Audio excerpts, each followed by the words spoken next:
माना नहीं मानने वाली। वैसे तो मुझे तुमसे कभी बात ही नहीं करनी थी। सोचा था कोई खत कोई चिट्ठी ना लिखूं। आखिर क्यों लिखूं? हमेशा से ही तुम्हें मेरी सौतन मुझसे ज्यादा प्यारी रही। तुम जब भी घर से निकलते थे छेड़ कर कहते थे सौतन बुला रही है, जाना पड़ेगा। मैं रुठ जाती थी। कहते थे देखना एक बार तुम्हारी सौतन से लिपट कर आऊंगा।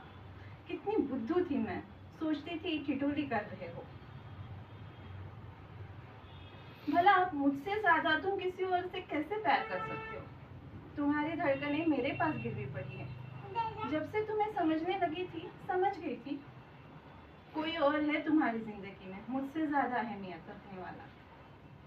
तुम्हारे साथ कुछ दिन मिलते उन्हें ही खुश होकर स्वीकार देती, लेकिन आज जब तुम्हें खो दिया मैंने सदा के लिए तो ठान लिया कोई बात नहीं करनी, तुमसे कुछ नहीं कहना।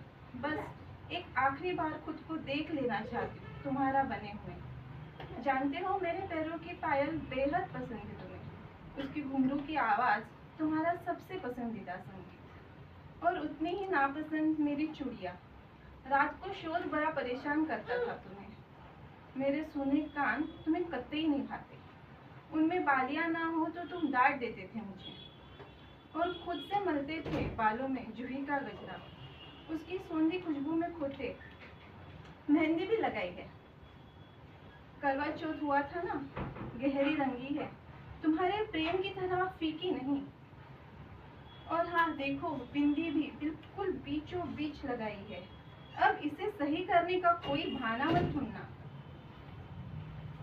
छोड़ो, तुमने तो छीन लिए मुझसे अब ये हक भी। तुम ले गए अपने साथ अपने मेरे सारे रंग। आज से ये माथा सुना रहेगा।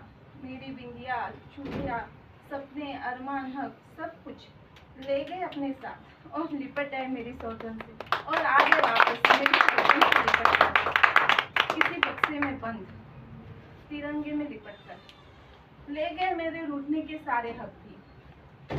क्या करूं, क्यों रूठूं?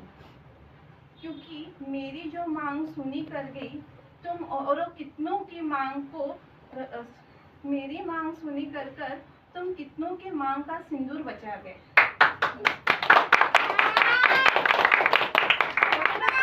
जो अपना कर्तव्य निभाया तुमने, इस मिट्टी का कर्ज चुकाया था तुमने चुका दिया।